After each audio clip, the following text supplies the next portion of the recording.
In a season in which Dominique Rodgers-Cromartie and Janoris Jenkins, each were suspended by the New York Giants, Pro Bowl safety Landon Collins sees another cornerback as the secondary's biggest in-house problem. When asked what changes should be made to the Giants' defensive backfield next season, Collins, while not using his name, referred to Eli Apple as a cancer during a Tuesday interview with Bob Wischusen on the Michael Kay Show on 98.7 ESPN New York. Apple, a top 10 pick in the 2016 draft, didn't play a single defensive snap in Sunday's 23-0 loss to the Arizona Cardinals. He has detractors in the locker room and throughout the organization because of his actions, which have earned him a spot on the bench multiple times this season. There's only just one corner that needs to grow, and we all know who that is, said Collins, one of the more popular players in the locker room. That would be the only person I would change out of our secondary group. Besides, the other two guys, Rodgers-Cromartie and Jenkins, I love those two guys. They play hard, they love what they do. But that first pick, he's a cancer. Attempts by ESPN to reach Eli Apple weren't successful.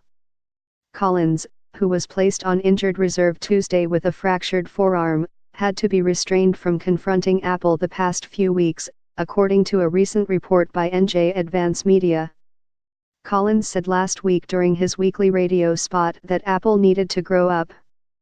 The bad blood between the two reached a boiling point when Collins told the media that he has had several conversations with Apple about his struggles and handling himself in a professional manner. The following day, Apple denied that the conversations ever occurred. Among Apple's recent missteps was tweeting on the sideline during a December 10 loss to Dallas. Despite his status as a first-round pick, Apple's future with the team appears to be in doubt. The Giants fired general manager Jerry Reese and coach Ben Mikado earlier this month, and Apple has made himself an easy target for the next GM and coach. Collins, meanwhile, is respected by his peers, inside and outside the locker room. He was selected as a Pro Bowl starter last week but won't be playing in the game after fracturing his forearm against the Cardinals. Collins was hurt while making a tackle in the first half Sunday. He returned for the final play of the half, a kneel down. Collins said he shed tears after seeing the X-ray at halftime. "I don't remember the last time I even cried," Collins said after the game. "As soon as I saw the picture up on the X-ray, I just broke down. I couldn't hold in, I broke down."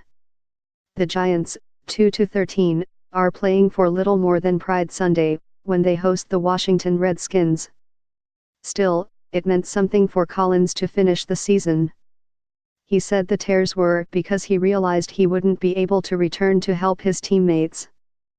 Collins had played 47 straight games since being a second-round pick in 2015. He played through ankle injuries earlier this season and in recent weeks. Linebacker Derek Matthews was elevated from the practice squad to take Collins' roster spot.